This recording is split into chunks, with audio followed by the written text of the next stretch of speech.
Hola, buenos días a todos. Mi nombre es Andrea Santiño, soy residente de cirugía pediátrica de cuarto año en el Hospital Miguel Servet en Zaragoza. Y nada, me alegra poder compartir este rato con vosotros para hablar de una de las patologías pues, más desafiantes quizá que encontramos dentro de la cirugía pediátrica, ¿no? Que es la enterocolitis necrotizante eh, o la NEC, como puede ser que la llame en algún momento. ¿Vale? Es una entidad que a pesar pues, de los avances en los cuidados neonatales, sigue siendo una cosa significativa de morbilidad, de mortalidad y que nos obliga como cirujanos pues, a tomar decisiones que a veces pueden ser muy complicadas, ¿no? Muchas veces incluso en momentos muy críticos. Entonces voy a hacer una pequeñita introducción y voy a dividir la charla en unos cuantos apartados, ¿vale? Para que al fin y al cabo queden claros unos aspectos básicos de la patología que creo que debemos tener en cuenta, ¿no? Como residentes de cirugía pediátrica. Y luego pues, voy a dar unas pinceladas sobre los criterios que deberíamos tener en cuenta a la hora de pues, tomar una decisión de manejo quirúrgico, ¿no? Entonces, nada, vamos allá. La enterocolitis necrotizante es la urgencia abdominal más común en los neonatos que son prematuros. Afecta aproximadamente entre un 1 y un 5% de los recién nacidos ingresados y puede llegar a este número hasta un 10% en niños que pesan pues, menos de 1.500 gramos, ¿no? Especialmente los prematuros extremos. Es verdad que vemos una clara relación entre la incidencia y el menor peso del niño, ¿no? Es responsable esta entidad de una proporción alta de la morbimortalidad de las UCIs neonatales, ya que los casos severos, especialmente aquellos que acaban en cirugía, pues hasta un 50%, ¿no? Puede alcanzar la mortalidad de esta patología. Em, pero más allá de lo que son las cifras, ¿no? La enterocolitis necrotizante pues, plantea muchos interrogantes. Por ejemplo, ¿cuándo operar? En caso de operar, ¿cuánto intestino tengo que resecar? ¿Tengo que hacer una anastomosis primaria o no? ¿Cómo reduzco el riesgo de intestino corto? ¿Cómo prevengo recurrencias? ¿Qué seguimiento hago en los pacientes de estos a largo plazo? ¿Vale? Entonces, bueno, vamos a compartir un poquito de revisión enfocada a los conceptos básicos. ¿Vale? Porque es verdad que esta patología pues, no tiene una estrategia universalmente claramente definida, ¿vale? A nivel de la fisiopatología, pues la enterocolitis necrotizante es una enfermedad multifactorial que se desarrolla cuando coinciden varios elementos, ¿no? Una inmadurez intestinal, porque estamos hablando de pacientes que son muy pequeñitos, muy prematuros, una colonización bacteriana alterada, algunos tipos de alimentación enteral y una respuesta inflamatoria desregulada, ¿no? Al fin y al cabo, el intestino de un neonato que es prematuro es muy diferente al de un neonato a término. Tiene una mucosa mucho más permeable, una motilidad intestinal pues que está aún inmadura, una inmunidad local pues que a veces no es suficiente, ¿no? Esto favorece la translocación bacteriana a través de la pared intestinal y desencadena pues, una respuesta inflamatoria que puede llegar a ser intensa, ¿no? También hay una alteración en la colonización bacteriana del intestino, porque son pacientes muchas veces que en vez de adquirir una microbiota pues, beneficiosa como ocurriría muchas veces con la leche materna, ¿no? Pues son pacientes que son tan prematuros eh, que quizás pues, no se dan las situaciones óptimas para que puedan estar tomando leche materna, no se dan las situaciones óptimas para que puedan estar haciendo contacto piel con piel, ¿no? Entonces, aparte, muchos de estos niños son pacientes que están expuestos precozmente a antibióticos de amplio espectro, tienen un inicio tardío, lo que comentaba, ¿no? de la alimentación enteral, están más expuestos también a patógenos nosocomiales. Todo esto pues, es múltiples factores, ¿no? que pueden influir en la aparición de esta patología, ¿no? Lo que comentaba, especialmente lo que todos sabremos como punto clave, ¿no? es que la alimentación con fórmula se ha relacionado con un mayor riesgo de enterocolitis necrotizante en comparación cuando le damos al paciente, al bebé, leche materna. Esto pues, puede deberse en diferencias que existen con los dos tipos de alimentación, pues hay diferencias en la osmolaridad, en el contenido de factores inmunológicos, en los efectos sobre la flora intestinal, ¿no? Y finalmente, pues también se dan eventos, ¿no? que pueden alterar la isquemia intestinal, digamos, ¿no? Pues son pacientes que están más expuestos a una hipoxia perinatal, a una crisis de perfusión. Algunos de estos pacientes pues tienen una presencia de ductus arterioso persistente, se les canalizan las arterias umbilicales, lo que todo esto puede acabar influyendo en el flujo sanguíneo intestinal, digamos, predisponiendo a una cierta pues, necrosis o facilidad para la misma, ¿vale? Es por esto pues, que em, se han descrito una serie de estrategias preventivas a modo general para evitar, de cierto modo, esta patología, ¿no?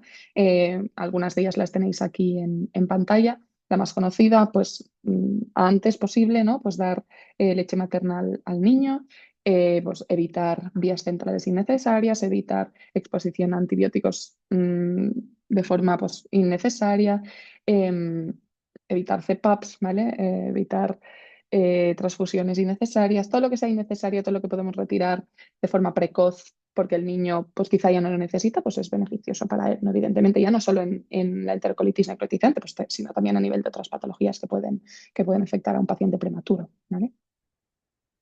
Entonces, pues tenemos eh, la clasificación conocida por todos los RESIS de Bell modificada, ¿vale? Que nos clasifica esta patología pues, en varios estadios, ¿vale? Concretamente en 6 estadios.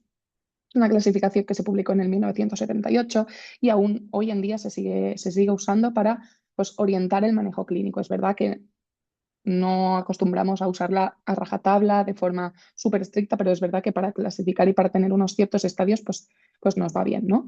En el estadio 1 A y B, ¿vale? Hablamos de sospecha clínica, ¿vale? El niño, pues, suele presentar una distensión leve, un residuo gástrico, una bradicardia, algún síntoma así sistémico, ¿vale? Y generalmente, pues, las pruebas de imagen suelen ser normales, ¿vale? Esto sí que en el estadio 2 se modifica, donde ya encontramos un paciente un poquito más malito, ya con una cierta densidad radiológica, y en los estadios 3 ya es cuando vemos un niño muy malito, muchas veces ya séptico, que acaba con un neumoperitoneo, ¿vale? Y acaba perforado y acaba en cirugía, ¿sí? No voy a entrar, lo veis aquí en pantalla, no voy a entrar exactamente a definir cada estadio porque me parece que lo podemos leer, pero vaya, esas son las ideas generales, ¿vale? Lo que comentaba es una herramienta útil, pero no hace falta usarla de una forma rígida, ya que unos pacientes pueden progresar rápidamente de un estadio a otro y la evaluación del paciente pues, debe ser dinámica, individualizada y basada pues, en la evolución y en la clínica y en la imagen que tenemos de ese paciente en particular, ¿vale? Aquí os he puesto alguna foto, por ejemplo, es muy, muy clásica, ¿no? de esta patología, lo que llamamos la neumatosis intestinal, que es este patrón como en burbujitas, como un patrón en miga de pan, que llamamos al menos aquí en España, ¿vale? Que lo podemos ver pues, a partir del estadio 2 en radiografías abdominales.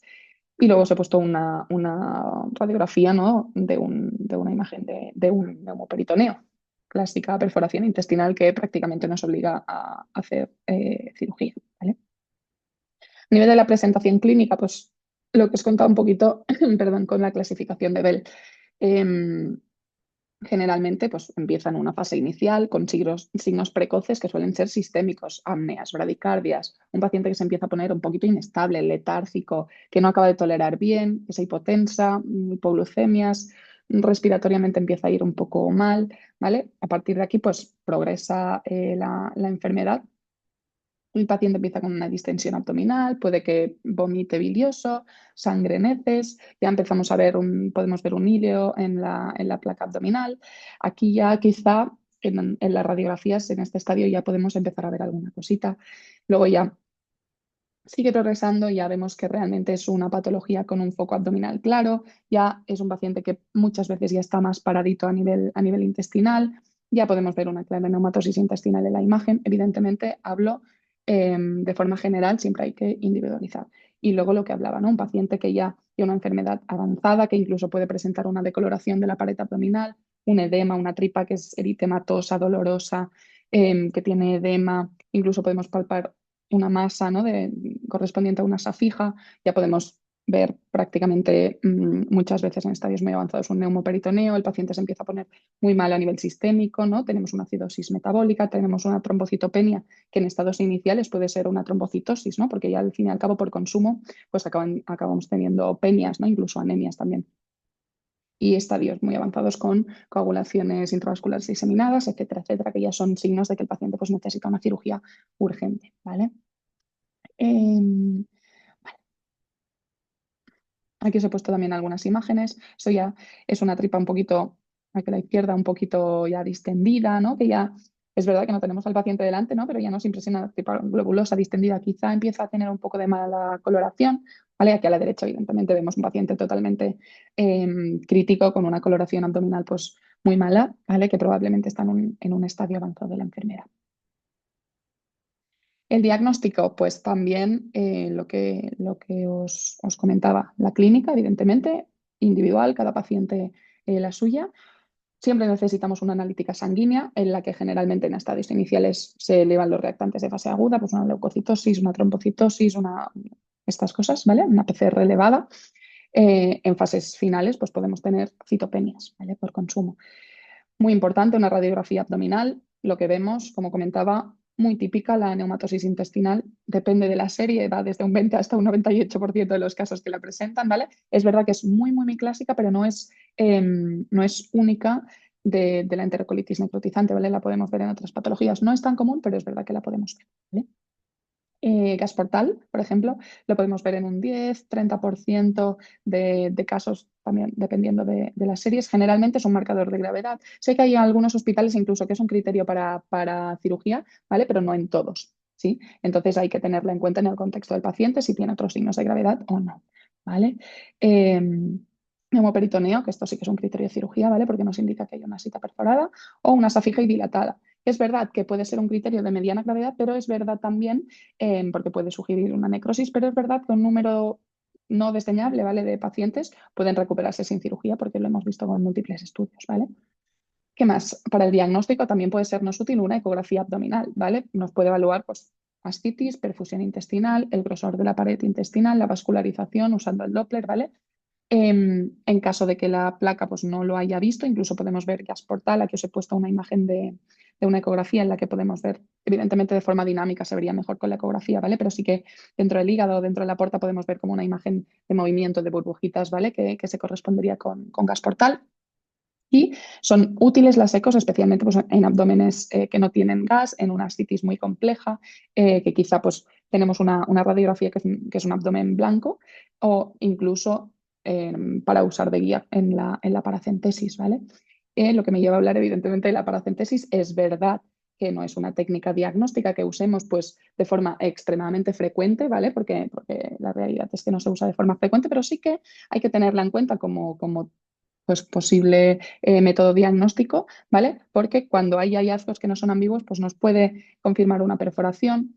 Si la hacemos ecoviada podemos evitar pinchar asitas dilatadas, ¿vale? Y si obtenemos pus, pues vemos heces libres, una tinción de gran positiva, nos está indicando que hay una perforación intestinal en el caso del que indicaríamos pues, una cirugía urgente, como he venido comentando, ¿vale? El tratamiento inicial de la mayoría de los pacientes con NEC, ¿vale? No es quirúrgico, esto lo sabemos todos. Lo primero que tenemos que hacer es pues, hacer un reposo intestinal del paciente, ¿vale? Suspender la alimentación, colocar una sonda nasogástrica para una descompresión intestinal, ¿vale? Y iniciamos antibioterapia de amplio espectro que cubra pues, gram positivos, gram negativos, anaerobios, ¿vale? Una pauta frecuente o opciones que tenemos son pues, ampicilina, gentamicina, clindamicina, cefalosporina de tercera generación más metronidazol. Si sospechamos un MARSA, pues podemos añadir un abanco, ¿vale? Por ejemplo, son opciones esto, dentro de los protocolos hospitalarios, cada uno tiene el suyo, ¿vale? Y esto. Y hay veces que los niños, si se llegan a poner pues, muy malitos, pues pueden requerir, ¿no? Una intubación endotraqueal, una ventilación mecánica, ¿vale? Es verdad que deberíamos intentar, dentro de las posibilidades, evitar la CPAP para evitar la distensión abdominal, pero bueno, se manejan los niños como buenamente se puede, ¿vale? Y es importante pues, mantener al paciente estable dentro del conjunto, ¿no? Fluoroterapia, fluidoterapia, una nutrición parenteral si es necesario, un paciente bien monitorizado, con hemogramas continuos, con gasometrías, con placas seriadas, con PCRs, ¿vale? Un soporte respiratorio adecuado, ¿sí? Y esto lo seguimos pues, con placas, con radiografías abdominales, tóraco-abdominales, con analíticas seriadas también. Y estas pruebas son pruebas que evidentemente se deben espaciar a medida que el paciente vaya mejorando, ¿vale? Una vez, si con esto funciona, vemos que el paciente evoluciona favorablemente, pues podemos en un punto dado, cuando ya lo vemos lo suficientemente bien, pues reiniciar la alimentación enteral de forma progresiva cuando veamos que la función intestinal pues está recuperada. Evidentemente, todo esto, supongo, lo doy por hecho, pero es importante tener en cuenta que el abordaje de estos pacientes es multidisciplinar. Neonatólogos, cirujanos, intensivistas, infectólogos, incluso nutricionistas, pues debemos trabajar en conjunto para asegurar el mejor manejo posible de estos pacientes, ¿vale? Vale. Entonces, es verdad que después son pacientes que incluso después de haber hecho un tratamiento médico pueden presentar complicaciones. No hace falta que sea después de un tratamiento quirúrgico, ¿vale? Los pacientes, perdón, tratados médicamente pues pueden tener una necrosis parcial, subserosa, ¿vale? Porque no ha dejado de ser un intestino que ha estado pues muy mal. Por lo que están en riesgo de presentar una estenosis intestinal secundaria a esa cicatrización de la patología que ha sufrido, ¿no? Entonces, es verdad que no me voy a explayar en esto, pero si se presentan signos de obstrucción intestinal, pues ausencia de posición, vómito bilioso, distensión abdominal, lo conocemos todo, malestar, etcétera, pues tendremos que hacer un enema opaco, un tránsito intestinal para descartar una estenosis, ¿vale? En caso de tener una estenosis, pues tendríamos que manejarla. Muchas veces sabemos que puede ser una estenosis parcial, que incluso hay casos que se pueden resolver solas, y si no, pues evidentemente debemos recurrir a la cirugía para asegurar ese buen tránsito intestinal, ¿vale? Entonces, lo que nos interesa quizá como cirujanos, ¿no? ¿Cuándo debemos operar, ¿no? Evidentemente, aunque la mayoría responden a un tratamiento médico, hasta un 20-40% según series puede requerir intervención quirúrgica, ¿vale? El reto es pues identificar quizá precozmente a estos pacientes antes de que desarrollen una necrosis intestinal de la que ya no podemos regresar, de que sea de forma completa, ¿no?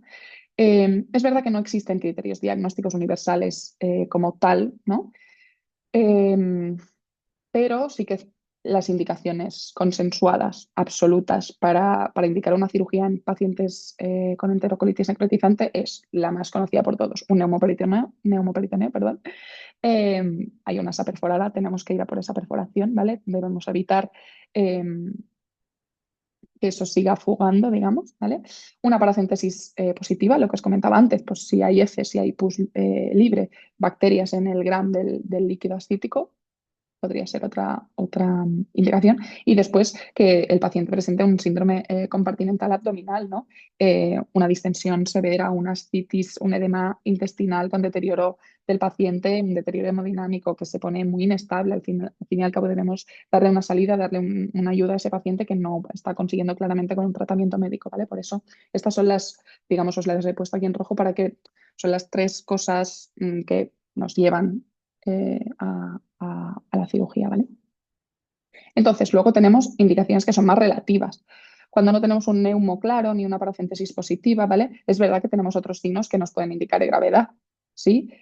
Pacientes que pues, tienen una masa palpable y un deterioro clínico, una asa dilatada fija persistente que tras pasar los días y días y días el paciente se va poniendo malo, se va poniendo inestable. Quizá no vemos una clara perforación, pero sigue manteniendo esa asa fija ahí, ¿no? El gas venoso portal, que es verdad que en algunos hospitales pues es un criterio de cirugía, ¿no? Hay que tener en cuenta que estos signos os los puedo decir de, por ejemplo, una masa palpable abdominal. Y vosotros diréis, ay, pues quizá por eso no lo meto, pero es verdad que estos signos no suelen venir solos, no suelen presentarse una masa palpable abdominal aislada, siempre vienen acompañados de más signos, de una inestabilidad del paciente, de esa individualización, ¿no? Que os llamaba, que tenemos que tener en cuenta todo el concepto de cómo está el paciente, ¿vale? Para tomar una decisión quirúrgica, ¿vale? Entonces, es verdad que hay bastantes artículos. Es verdad que es un poco viejo, pero hablaban de que especialmente el neumoperitoneo y el gas venoso portal pues eran predictores de que ese paciente iba a acabar en cirugía, que como sabemos, pues es verdad. ¿Vale? Em, una vez la cirugía que hacemos en el quirófano, evidentemente necesitamos tener un paciente pues bien preparado, un paciente más dentro de lo posible estable, con sus antibióticos de amplio espectro, con una coagulopatía controlada, si le tenemos que dar amitriptyline, si le tenemos que dar vitamina K, plantear un acceso central, una vía central en estos pacientes, pues va a ser muy importante. Si es un paciente que está extremadamente inestable, incluso hay casos que los podemos operar en la misma UCI neonatal, si las instalaciones y los equipos lo permiten, ¿no? Em, entonces, acostumbramos a hacer una laparotomía exploradora, una exploración completa de todo el intestino, todo el paquete intestinal, desde el trach hasta el recto, ¿vale? Si hay adherencias, pues las tendremos que resecar. Y luego la, la- la máxima, ¿no? de estas cirugías son pues, la resección del segmento afectado con una creación generalmente de una ostomía, ¿vale? Generalmente evitamos hacer anastomosis primarias en situaciones pues, en las que, como en la enterocolitis necrotizante, hay una inflamación generalizada, hay un intestino que está edematoso, es un intestino que está muchas veces mal perfundido, ¿vale? Son cosas que ya de por sí nos dicen, ojo, si haces una anastomosis primaria porque tienes muchísimo más riesgo de fallo. Siempre hay excepciones, siempre hay el caso de que, mira, justo tenemos una área necrótica muy pequeñita, de que el intestino está bien excepto por esa área, nos atrevemos a hacer una anastomosis primaria, vale. No es la general, ¿vale? La general es que vamos a resecar las zonas estenóticas y vamos a hacer una ostomía, ¿sí? Eh, Incluso puede pasar lo contrario, que por la extensión de esta enfermedad, pues no podamos, ¿no? hacer una resección, ¿vale? Si podemos hacer esa resección, pues a partir de las 4 o 8 semanas con el paciente estable, podríamos empezar a plantear el cierre, ¿vale? Depende del peso del paciente, depende de su estado nutricional, depende de si la ostomía es funcionante, de que el intestino distal esté permeable, ¿vale? Lo podemos comprobar, pues, por ejemplo, con un contraste, ¿sí? Entonces, esto, ¿no? Muchas veces nos planteamos, cuando ya estamos en la cirugía, el dilema, longitud versus extirpar intestino no viable. Es verdad, las zonas necróticas no admiten discusión, hay que resecarlas. Las zonas que vemos claramente negras no son salvables, esto lo sabemos, entonces hay que resecarlas. Es verdad que pueden haber zonas dudosas, entonces si tenemos un riesgo de tener un intestino corto, ¿no? Pues podemos hacer un clip and drop, que se llama, cerramos los extremos, los dejamos dentro de la cavidad, los reevaluamos en 48 72 horas. Si realmente no tenían una perfusión adecuada, estarán más necróticos y será una señal de que debemos quitarlos, ¿vale? Y si son viables, pues puede que no estén tan mal, que hayan recuperado un poquito de color y que podamos salvarlos, ¿vale? En casos de múltiples zonas afectadas, no parcheadas, podemos dejar pues, varias anastomosis primarias protegidas con un estoma proximal, ¿sí? Así que aquí en este caso podemos anastomosear pues, zona con zona y proximalmente dejar una ostomía, ¿vale? De protección. Y luego otras opciones, pues por ejemplo se ha descrito el patch and drain, ¿no? En casos de una necrosis extensa, pues cubrimos el segmento afectado y dejamos drenajes y luego ya posteriormente haremos el second look. Es verdad que hay casos en los que se ha descrito, y de hecho aún se usa, ¿no? el drenaje peritoneal. Esto es verdad que no es la técnica quirúrgica por excelencia, ¿vale? Pero esto se usa en pacientes. Lo básico es que se usen pacientes muy pequeños, generalmente que están muy inestables, que están muy críticos y que no tolerarían una laparotomía en estos momentos, ¿vale?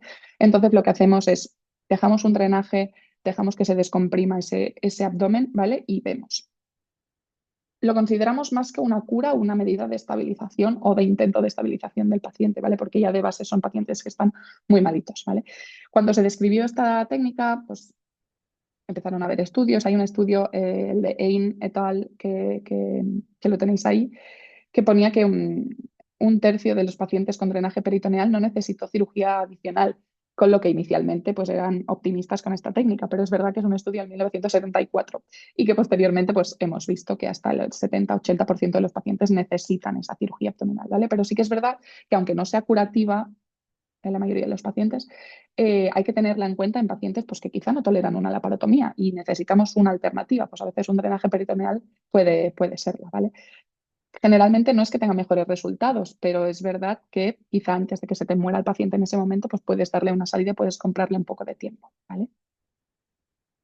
Luego, en el posoperatorio, pues lo manejamos como cualquier sepsis gastrointestinal, ¿vale? Una descompresión nasogástrica con una sondita, nutrición parenteral, intestino calmado, antibióticos de amplio espectro de 7 a 14 días, ¿sí? Y pues lo mismo que comentaba antes, una vez que la función intestinal la hemos recuperado, si la hemos recuperado, evidentemente, son pacientes en los que hay que estar muy encima, en los que hay que hacer pues analíticas seriadas, placas seriadas, etcétera, etcétera, ¿vale? Una vez recuperamos función intestinal, pues progresivamente podremos reiniciar la alimentación enteral. Con el tiempo, las semanas 4, 8 más si es necesario, podremos cerrar la ostomía, recuperar el tránsito, ¿vale? Pero también hay que tener en cuenta que el éxito depende pues, de la cantidad y de la calidad del intestino remanente, ¿vale? Porque no es lo mismo un intestino que estaba muy, muy afectado como un intestino que no estaba tan afectado. Es verdad que hay medicamentos que se pueden usar para disminuir la pérdida fecal, la pectina, etcétera, etcétera. Y podemos hacer lo que aquí le he puesto como realimentación, yo creo que es más conocido como el refeeding, ¿no? Del contenido del estoma proximal. Podemos coger el contenido y volcarlo en la fístula mucosa distal, ¿no? Para mejorar la absorción. Eso, evidentemente, ya pasadas unas semanas desde la cirugía. Sí, son opciones quirúrgicas. ¿Complicaciones de esta cirugía?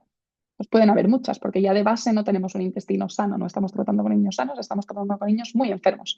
Por tanto, complicaciones pues, de la herida y del estoma son las más frecuentes, ¿vale? Una infección, una dehiscencia de la laparotomía o de las heridas de los estomas, una estenosis, una necrosis, un prolapso del estómago, que es muy frecuente, ¿vale? Dentro de lo poco frecuente, pues esto es lo más frecuente. ¿Sí? Hay que asegurarse que la ostomía, el estómago lo hemos hecho con intestino dentro de lo que cabe, pues viable, ¿no? Eh, si en caso de drenajes peritoneales, pues podemos ver fístulas intracutáneas, podemos ver hernias, ¿vale? Podemos ver úlceras anastomóticas en caso de haber hecho anastomosis primarias, por ejemplo, y haber hecho una ostomía proximal. Y también, igual que con el tratamiento médico, podemos ver casos de estenosis intestinal, ¿no? Que es por el mismo motivo, al fin y al cabo. Hay una isquemia, hay una lesión de ese intestino y luego hay una cicatrización fibrótica, como hacemos todos en todos los sitios.